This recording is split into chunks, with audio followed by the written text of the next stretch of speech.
Alrighty, sweet. So hopefully everything went well last week with Mr. Parker.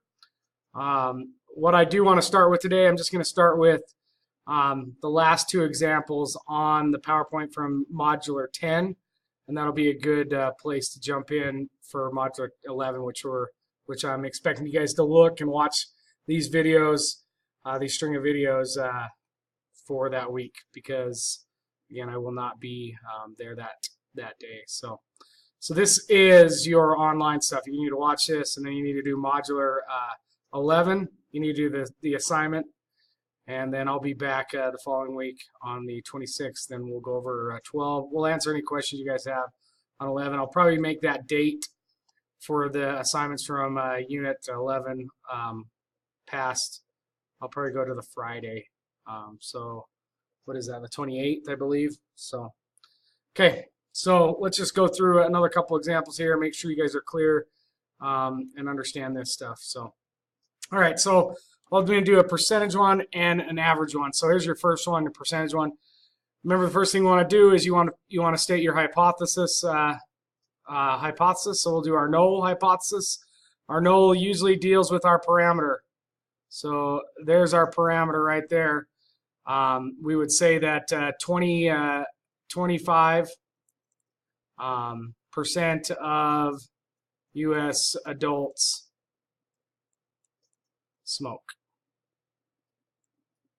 Okay. And then our alternative, it's nice because this statement helps us with that alternative, is that would be that less than 25% smoke. So that's the first step that you guys went over with Mr. Parker. Second step with these, we're going to find our test statistic. With percentages, if you guys remember, that's finding our z-score. We're going to normalize. We just need to normalize that so we can use our curve. Man, I apologize. I thought we'd cover that a little bit more, but maybe hopefully what Mr. Parker had told you guys with z-scores and normalizing those scores helped you. So we need a z-score here. So our z-score is, remember, it's our observed minus our expected value all over our standard error, okay? And so our observed, from that previous slide, if you look back, we had, we'll just look back really quick. We had 224 out of the 1,018 say that they smoked a cigarette. So we're just going to go 224 divided by 1,018, and that's going to give us our observed value in this case. And well, yeah, we do have to times this by 100%, remember. And so when you do that, you get 22%. Okay. And then our expected value is that 25%. So we're going 22 minus the 25. Remember, that was what we expected to be equal to. And then we need to find our standard error. Our standard error, because it's a percentage, we've got to find our standard deviation. So the standard deviation is just going to be the square root of 0.22, remember? And then we're going to times that by 0.78. So 100 minus 22% is 78. Okay, and so that's going to give us our standard deviation, which we get 0.41.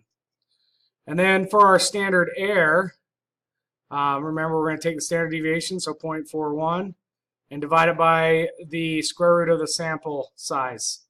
And so our sample size for this was the 1,018, just like so.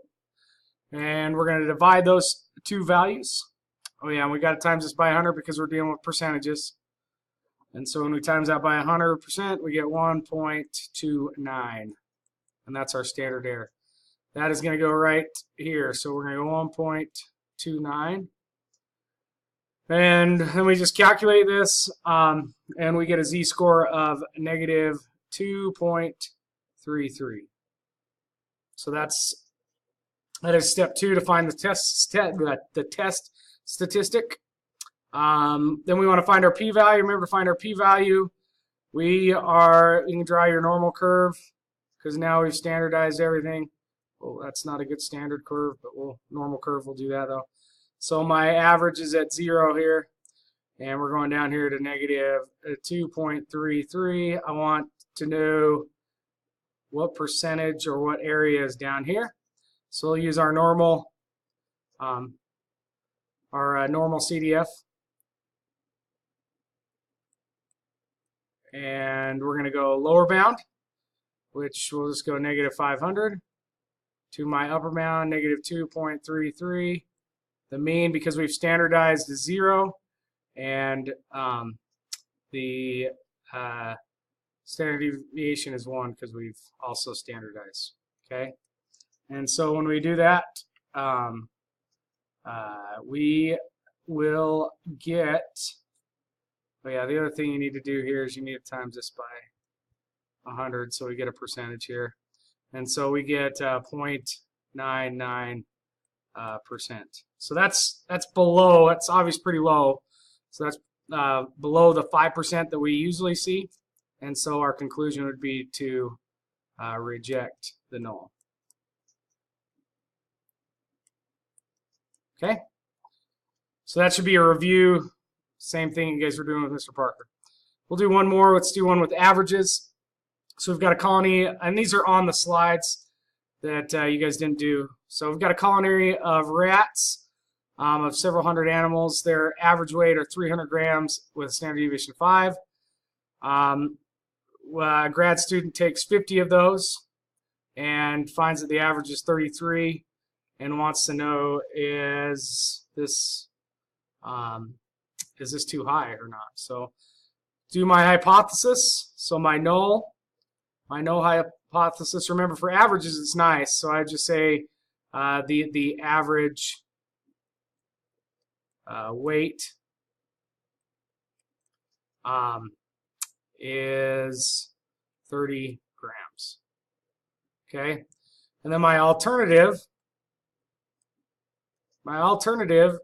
is, because this is bigger than 30, that's what I'm going to say. I'm going to say that the average is more than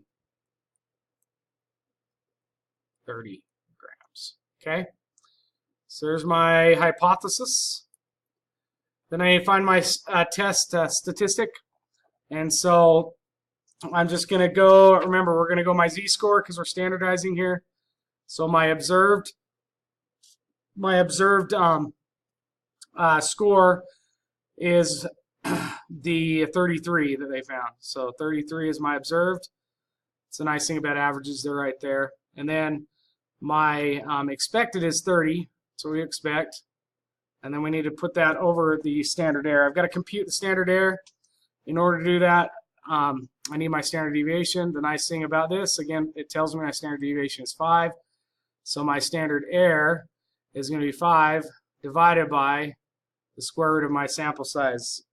And again, if you look back, we had 50 that were sampled here. So the square root of 50 here.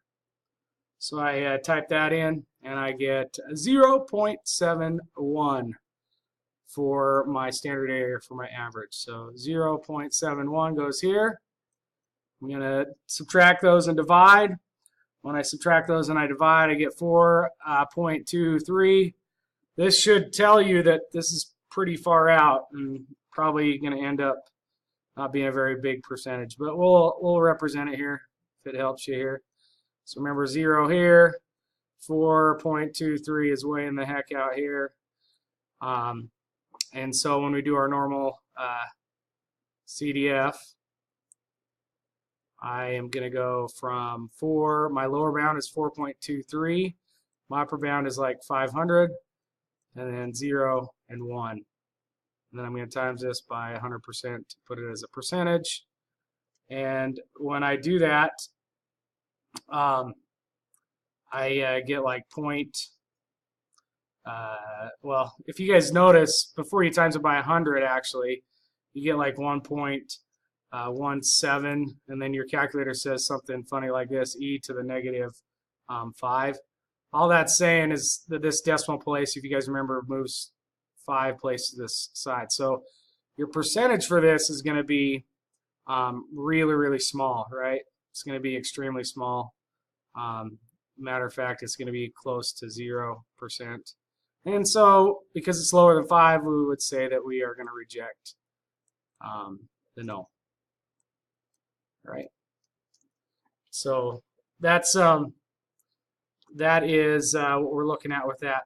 So it doesn't understand we're rejecting the null, and I thought Mr. Parker did a really good job of this. We're not necessarily explaining why that is. We're just simply rejecting that, okay? And so then we can go back. We know that it's not just, we know it's not just due to chance, that the difference is not due to chance, okay? So this is nice because this is going to lead us, excuse me for that, this is going to lead us right in to our next idea here. So we're looking at chapter 26 and 27 here. Let me just look at this first objectives here. So what we want to do is a couple things. So we just, all that stuff was if our sample size is big. And if you guys remember, Mr. Parker talked about sample size is around 30 is big, and there's a reason for that. I'll show you that in just a minute. So what we want to do is we're just going to do other hypothesis testings. So the process is going to be really, it's going to look really similar. There's just a few slight little changes depending on what we're looking at. So the first thing we're going to do is look at when our sample size is small. We're going to use what we call a t-distribution.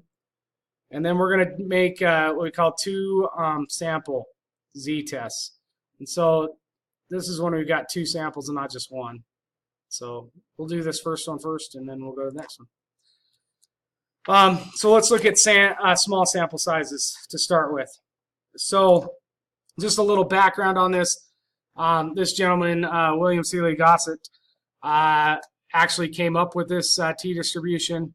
The funny thing, he's working for like a brewery, and they had to tell, he was doing sampling with their beverages, and this is how he came up with, he's doing some statistical analysis on this, and the brewery actually wouldn't let him put all his research under his name, so he used the pen name student. And so a lot of times you'll see it as called the student's t-distribution, and that's why, is because he penned under that. So this is the guy that's responsible for this.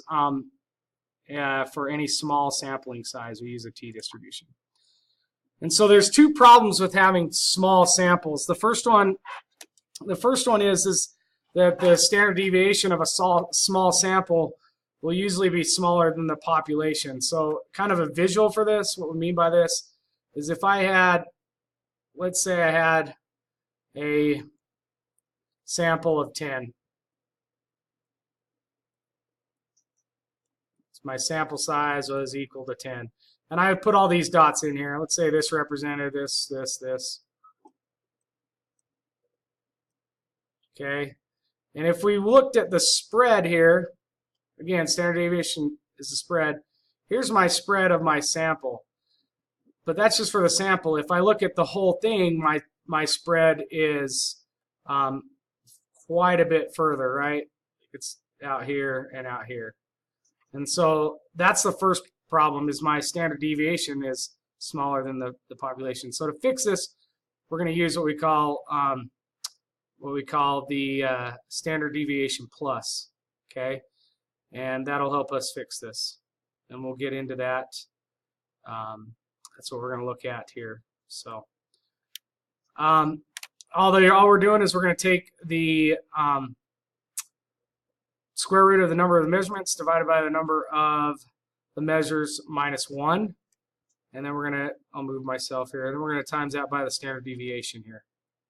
And that just accounts for that little bit of give there, okay? Sweet.